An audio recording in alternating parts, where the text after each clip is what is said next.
بسم الله الرحمن الرحيم. كتاب أنزلناه إليك مبارك ليدبروا آياته وليتذكر أولو الألباب. صدق الله العظيم.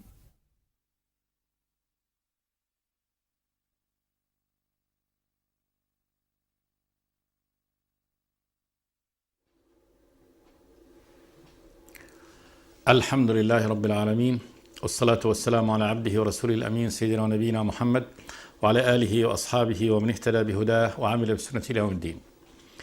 وبعد، فيقول الله تبارك وتعالى: والذين كفروا أعمالهم كسراب بقيعة يحسبه الظمآن ماء حتى إذا جاءه لم يجده شيئا ووجد الله عنده فوفاه حسابه والله سريع الحساب. أو كظلمات في بحر اللجي يغشاه موج من فوقه سحاب ظلمات بعضها فوق بعض إذا أخرج يده لم يكد يراها ومن لم يجعل الله له نورا فما له من نور. بعد أن ذكر الله تبارك وتعالى نور هدايته في قلب عباده المؤمنين، فقال جل وعلا: الله نور السماوات والأرض مثل نوره كمشكاة فيها مصباح، المصباح في زجاجة، إلى أن قال الله تبارك وتعالى: نور على نور يهدي الله لنوره من يشاء ويضرب الله الأمثال للناس والله بكل شيء عليم. ثم أخبر الله تبارك وتعالى أن هذا نور هدايته يزهر في قلب عباده المؤمن بالصلاة. قال: في بيوت أذن الله أن ترفع ويذكر فيها اسمه يسبح له فيها بالغدو والآصال رجال لا تلهيهم تجارة ولا بيع عن ذكر الله وإقام الصلاة وإيتاء الزكاة يخافون يوما تتقلب فيه القلوب والأبصار. هذا من البصيرة، من هذا النور الذي قذفه الله تبارك وتعالى في قلوبهم، أن هدوا إلى هذا العمل الصالح، إلى تسبيحهم لله وذكرهم لله تبارك وتعالى ومجيئهم إلى بيوت الله تبارك وتعالى لإقامة ذكر الله بالصلاة، ثم لإيتائهم الزكاة. هذا من النور، من إشراق هذا النور في قلوب عباده المؤمنين. قال جل وعلا: ليجزيهم الله أحسن ما عملوا ويزيدهم من فضل. هذه الأعمال الحسنة العظيمة يعطيهم الله، والله الذي يعطيهم الجزاء الحسن على هذه الأعمال ويزيدهم من فضله. عمل قليل صنعوه فيعطيهم الله تبارك وتعالى أجر عظيم عليه، الجنة. وكلما كان هذا هناك من عمل أخذوا من هذه الجنة المساحات الواسعة، القصور. من قرأ حرفا من كتاب الله أعطاه الله 10 حسنات، من قرأ قل هو الله أحد 10 مرات بنى الله له بيتا في الجنة. فهم في زيادة مستمرة من فضل الله تبارك وتعالى ويزيدهم من فضله، والله يرزق من يشاء بغير حساب. فهذا عمل المؤمن الذي يسير في نور من الله تبارك وتعالى. نور الله تبارك وتعالى قلبه وعرفه الحقائق على هذا النحو، فأصبحت أعماله كلها فيها خير وفلاح. وأشرف الأعمال هو الصلاة ثم الزكاة، فهذا يسير في نور الله تبارك وتعالى. بعد هذا ذكر الله تبارك وتعالى عمل الكافر، فقال: والذين كفروا أعمالهم كسراب بقيعة. هذا الكافر مظلم، في ستارة بينه، كفر بالله تبارك وتعالى، فأصبح حجاب بينه وبين الحق وبين هذا النور. قال: والذين كفروا أعمالهم هذا الدنيوية والأخروية. أعمالهم التي عملوها للدنيا ككدهم في الدنيا، زراعاتهم وصناعاتهم وكسبهم وشغلهم الدنيوي، أو أعمالهم التي هي عملوها للآخرة من صدقة وبر وإحسان وصلاة، كما هي أعمال الكفار. فإن المشركين والديات كانوا يعملون بعض هذه الأعمال من الأعمال الصالحة، وكان بعضهم يريد فيها الآخرة. مشرك العرب بالطبع كانوا هؤلاء منكرين الآخرة، وإنما أعمالهم التي عملوها من البر والإحسان والصلاة وغيرها إنما أرادوا بها الدنيا، أن يكافئهم الله تبارك وتعالى عليهم في الدنيا. أعمال الكفار التي يعملونها في الدنيا، قيامهم في هذا الأمر في دنياهم بالكد والكسب والجري والركض وراء هذه الدنيا، قال جل وعلا: كسراب بقيعة. السراب هو هذا اللمعان الذي يتراءى للماشي يعني في في في في في في في الصحراء، فإنه يرى على مد البصر كلمعان من بعيد، كلمعان الماء إذا نزل عليه الضوء، يحسب هذا السراب ماء. فإذا جاء هذه البقعة التي رأى كأنه تراءى فيه له الماء، فيجدها أنه ما في شيء، إن هذا كان فقط مجرد لمعة كلمعان الماء ولا حقيقة له. شبه الله تبارك وتعالى أعمال الكافر التي يعملها في دنياه بأنه كالذي يركض خلف السراب. ووجه الشبه أن الكافر يعمل هذه الأعمال الدنيوية إنما ليسعد وليخلد وليهنأ بهذه الحياة ويتمتع فيها، ولكنه يرى أنه كلما جرى وراء هذا العمل لا يحصل مقصوده من المتعة والراحة والسعادة لا تتحقق، فيركض وراء عمل آخر وعمل آخر، وكلما أتى إلى عمل من هذه الأعمال وحازه وناله لم ينل ما يريد. ثم بعد ذلك كان الموت بعد ذلك، فعند ذلك تتكشف له الحقائق. هذا في أعماله الدنيا، أعمال الكافر الدنيوية. كذلك أعمال الكافر ما طلب به الآخرة، ما ظن أنه نافعه عند الله تبارك وتعالى، ولكن عمله لما كان على غير أساس من الإيمان بالله تبارك وتعالى وتوحيده، كان مشرك بالله تبارك وتعالى، فإن عمله يصبح هذا الذي تراءى له كأنه ما يأخذه ويأخذ ثوابه في الآخرة هو سراب، إذا جاءه لم يجده شيئا، وذلك أن الله تبارك وتعالى يذهب عمله، كما قال جل وعلا: والذين كفروا أعمالهم كرماد اشتدت به الريح في يوم عاصف لا يقدرون مما كسبوا على شيء ذلك هو الضلال البعيد. والذين كفروا أعمالهم كسراب بقيعة، والقيعة هي القاع اللي هو المنخفض من الأرض، يحسبه الظمآن ماء، الظمآن الذي يركض وراءه يظن أن هذا السراب الذي تراءى له ماء فيركض عنده، وهذا أشد خيبة وخسار، خيبة الظمآن عندما يركض خلف السراب ثم إذا جاءه لم يجده شيئا، وهذه خيبة الكافر عندما يركض خلف عمله الدنيوي يريد به السعادة، ثم إذا حازه وناله لم يجده شيء، لم يجد أن هذا الذي حازه وناله كان يريد الثروة ما تحقق له السعادة، كان يريد الزوجة الجميلة، كان يريد المنظر، كان يريد البناء العظيم، كل ما كان يتمناه في الدنيا إذا ناله فإنه بعد ذلك يجد أنه قد فقد قيمته ومعناه من إعطائه الهناءة والسعادة، كما قال جل وعلا: ومن أعرض عن ذكري فإن له معيشة ضنكا ونحشره يوم القيامة عاما. والذين كفروا أعمالهم كسراب بقيعة يحسبه الظمآن ماء حتى إذا جاءه لم يجده شيئا. في العمل الدنيوي لم يحقق سعادته، وفي العمل الأخروي لم يجد له ثوابا عنده، لأنه كان مشركا بالله تبارك وتعالى أو كافرا به، فإنه لا يجد أن الله تبارك وتعالى يثيبه على هذا العمل. ووجد الله عنده فوفاه حسابه عند عمله هذا الذي يقدر، وجد الله الذي يحاسبه عند ما كان يؤمله من هذا العمل. قال جل وعلا: فوفاه حسابه الذي يستحق. والله سريع الحساب، وتوفيته حسابه بكفره وشركه، فيوفيه الله تبارك وتعالى هذا الحساب بأن يأخذ عذابه وافيا عياذا بالله. والله سريع الحساب. سرعة العقوبة في أن هذا الكافر فإنه قد يعاقبه في الدنيا قبل أن يخرج منها، وقد يعاقبه بعد الموت، ولا شك أن العمر قليل، وبالتالي فإن سرعة العقوبة يعني تكون يعني واقعة كذلك، حتى لو أمهله الله تبارك وتعالى إلى أن يعيش ما يعيش، والله سريع الحساب. ثم قال جل وعلا: أو كظلمات في بحر اللجي يغشاه موج من فوقه موج من فوقه سحاب.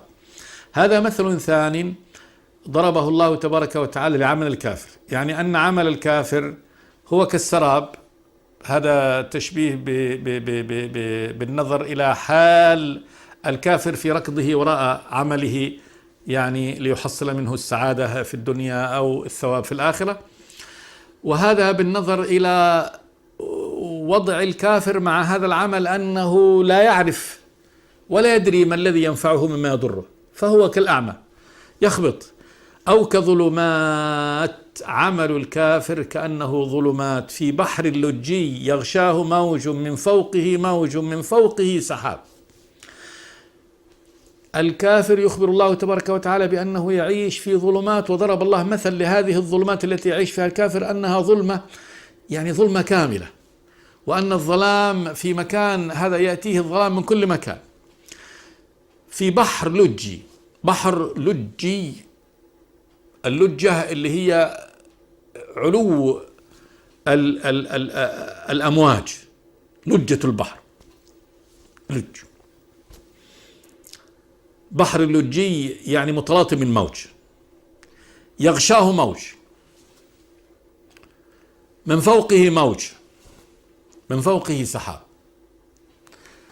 من يعيش في هذه الظلمة، من يكون في هذه الظلمة، يكون في بحر لجي كثير الأمواج، وأن الموج يأتيه فيغطيه، ثم يأتي موج يغطي الموج، ثم تكون هناك سحاب يمنع أي وصول للضوء أن ينزل إلى الأرض، وإذا وجد السحاب كذلك منع ضوء ما في السماء من نجوم وغيرها أن يصل، فتصبح ظلمة البحر من داخله، والبحر في داخله داخل الذي لا يصله الضوء، الماء حاجز،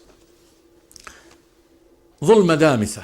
فإذا كان موج وفوق موج وفوق هذا الموج سحاب، فإن الظلمة تصبح غليظة ثخينة بحيث أنه لا يوجد بصيص ضوء. قال جل وعلا: إذا أخرج يده، أي من جيبه، ووضعها أمامه لم يكد يراه، لا يستطيع أن يرى يده وهو قد قربها إلى عينه من شدة الظلمة. فهذا حال الكافر، يسير في دنياه على هذا النحو كمن يعيش في هذه الظلمات.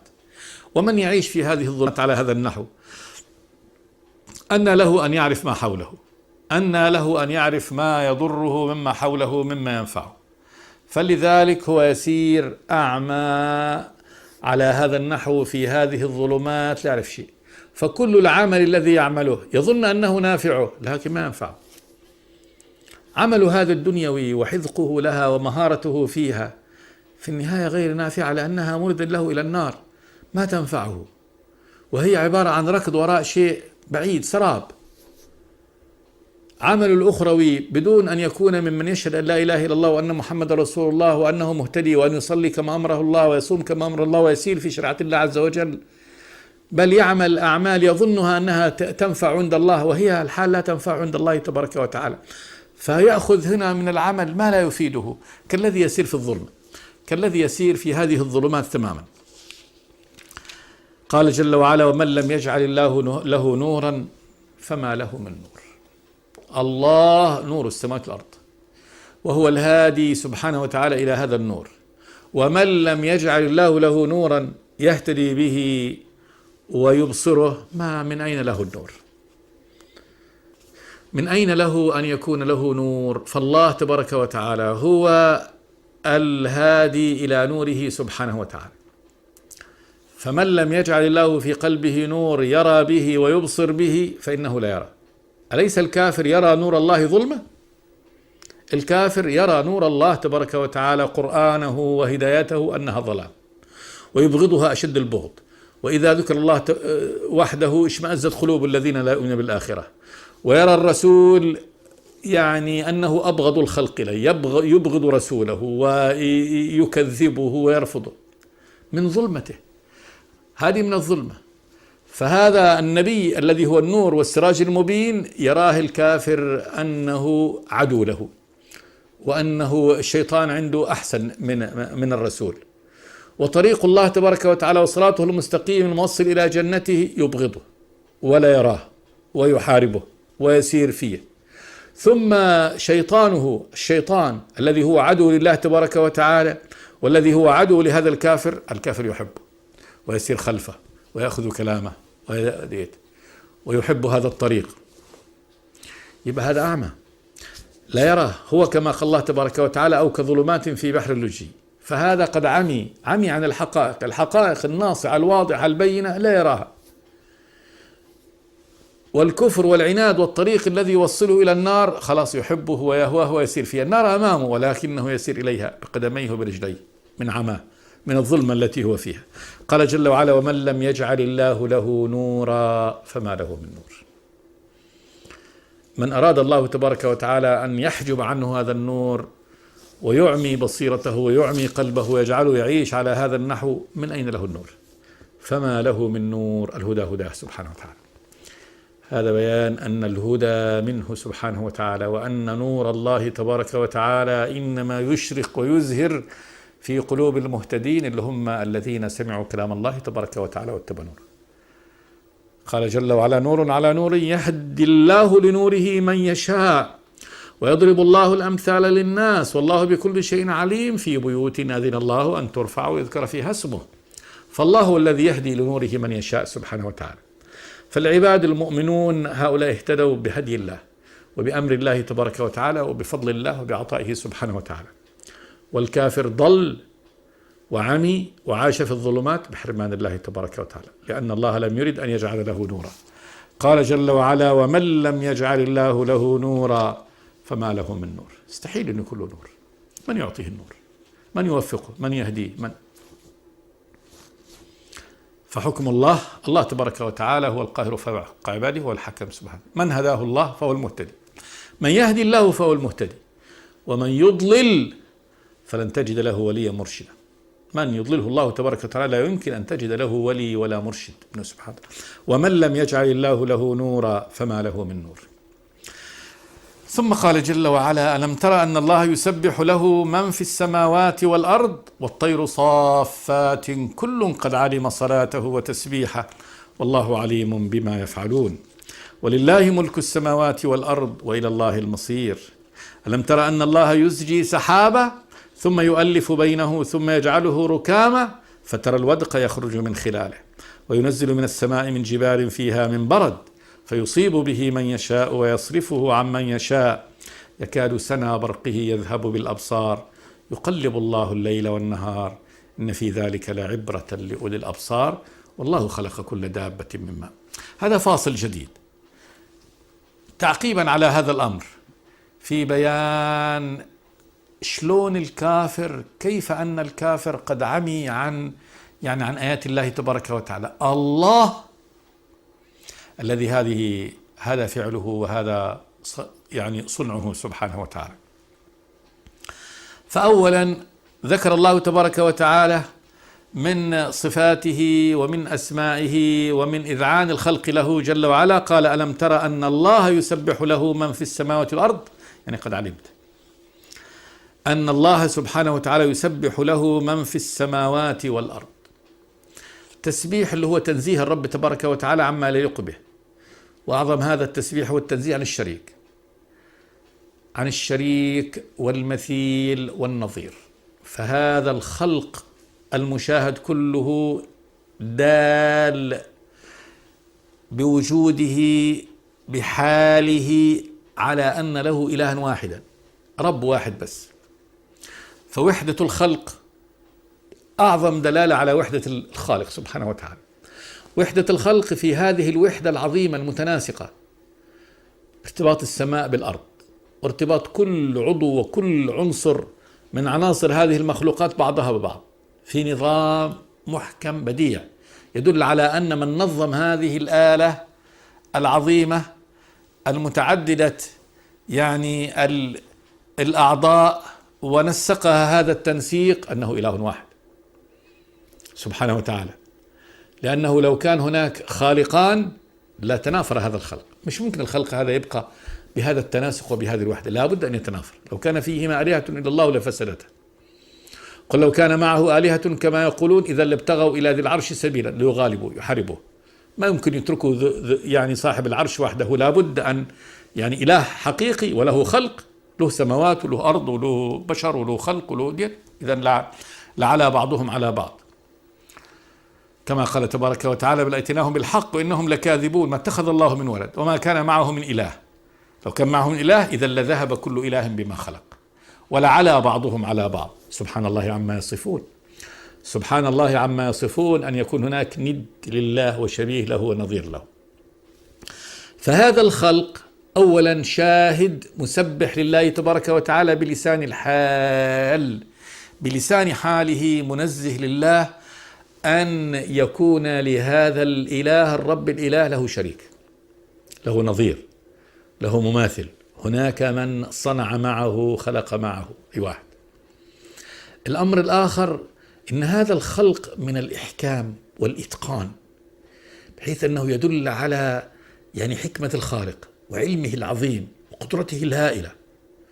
فإن الذي وضع هذه الشمس هذه العظيمة القوة الهائلة هذه في مكانها وقهرها وأمرها أن تسير في مسارها دون أن تخرج عليه ولو بمتر واحد عن هذا المسار، وأن تتأخر أو تتقدم عن يعني وقتها بجزء من الثانية، قهرها على هذا النحو.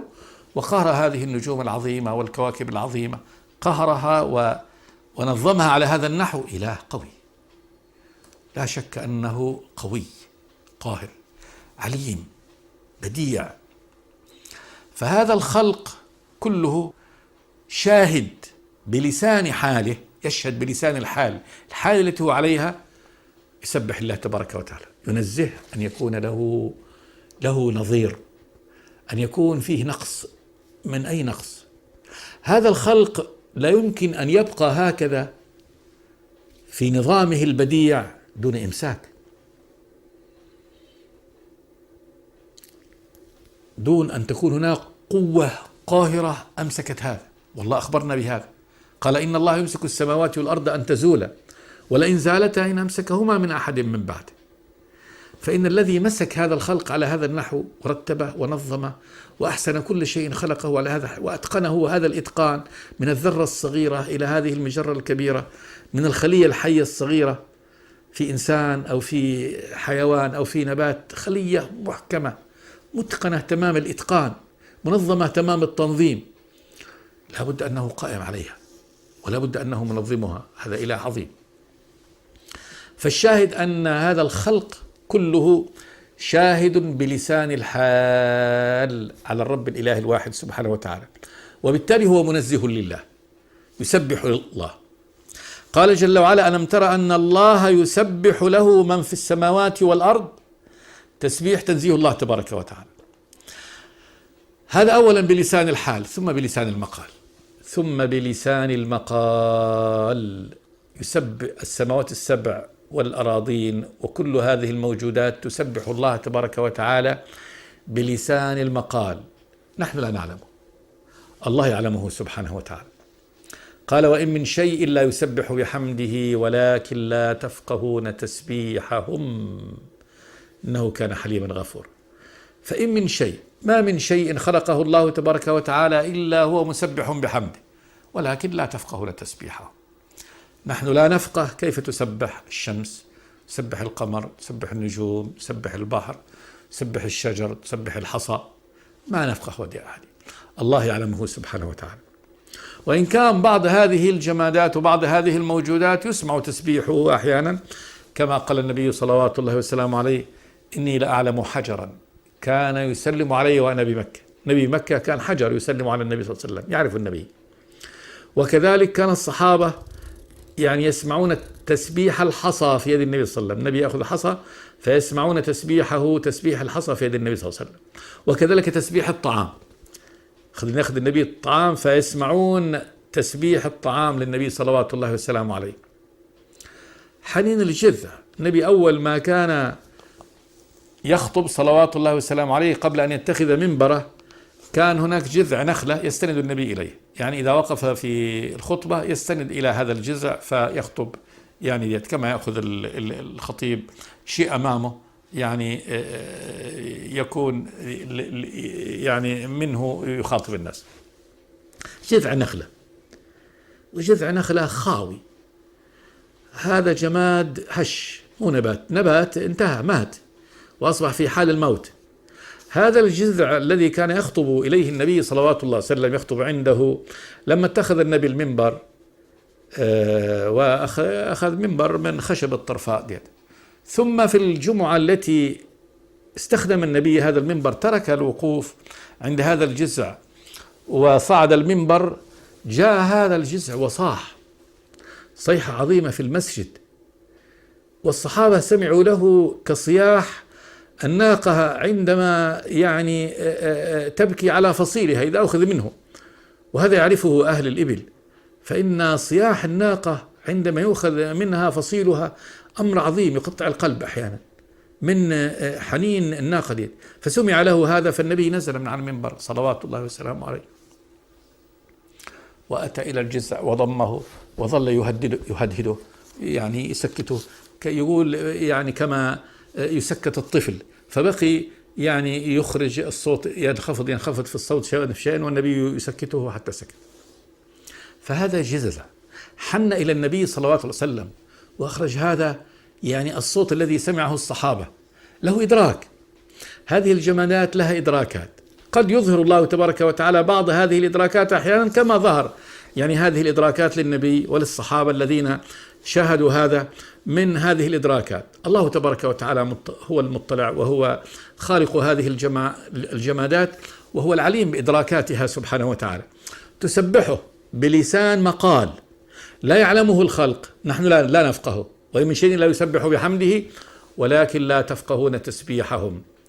وقد يطلع الله تبارك وتعالى بعض العباد على هذا التسبيح فيرى من تسبيح هذه المخلوقات لله تبارك وتعالى ومن حنينها. ألم تر أن الله يسبح له من في السماوات ومن في الأرض. من في السماوات من الملائكة ومن غيرهم، وكذلك الأرض من أهل الإيمان الذين يسبحون، هؤلاء مؤمنون يسبحون بلسان المقال، وكل هذه المخلوقات التي تسبح بلسان الحال. ثم قال جل وعلا والطير صافات كل قد علم صلاته وتسبيحه والله عليم بما يفعلون. والطير صافات، الطير تصف أجنحتها بمعنى أنها إذا فردت أجنحتها في الهواء وسارت على هذا النحو. كثير من الطيور تطير وهي يعني جناحاتها في حالة سكون وتنطلق بها، أو تقبض وتخفق بجناحها. الله يقول والطير صافات، آية من آيات الله تبارك وتعالى.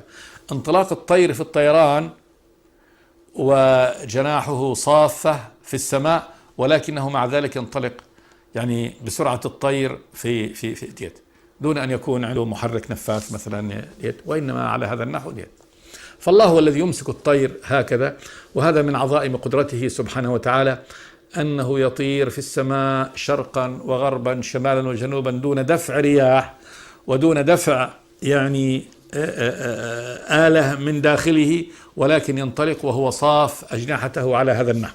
قال جل وعلا والطير صافات كل، أي كل من هذه المخلوقات قد علم صلاته وتسبيحه. قد علم الضمير إما أن يعود إلى الله تبارك وتعالى، يعني قد علم الله صلاته وتسبيحه يعني كيف يصلي وكيف يسبح، أو قد علم كل من هؤلاء علمه الله كيف يصلي ويسبح. كل قد علم من هذه المخلوقات كيف يصلي لله تبارك وتعالى ويسبح الله تبارك وتعالى، وكلا المعنيين حق. فالله عليم بتسبيح هذا الخلق، وكل هذه المخلوقات علمها الله تبارك وتعالى كيف تسبح له سبحانه وتعالى وكيف تصلي له، والله عليم بما يفعلون. الله سبحانه وتعالى عليم بفعل هذه المخلوقات، يعني بتسبيحها وعملها وكذلك بكل أفعالها، فإن الله تبارك وتعالى على كل شيء شهيد. هذا الرب الإله الذي هو بهذا، انظر عمل كافر عنه. هذه 6 الآيات بعد بيان يعني الكافر الذي عمي عن ربه، هذا الرب الإله الذي تسبح له السماوات السبع ومن فيهن ومن في السماوات وكل يسبح له، الطير تسبح له، وهذا الكافر أعمى لا يرى هذا الإله سبحانه وتعالى ولا يعلمه. نقف عند هذا، وإن شاء الله نكمل هذه الآيات العظيمة في الحلقة الآتية. أقول قولي هذا، أستغفر الله لي ولكم من كل ذنب، وصلى الله وسلم على عبده ورسوله محمد. بسم الله الرحمن الرحيم. كتاب أنزلناه إليك مبارك ليدبروا آياته وليتذكر أولو الألباب. صدق الله العظيم.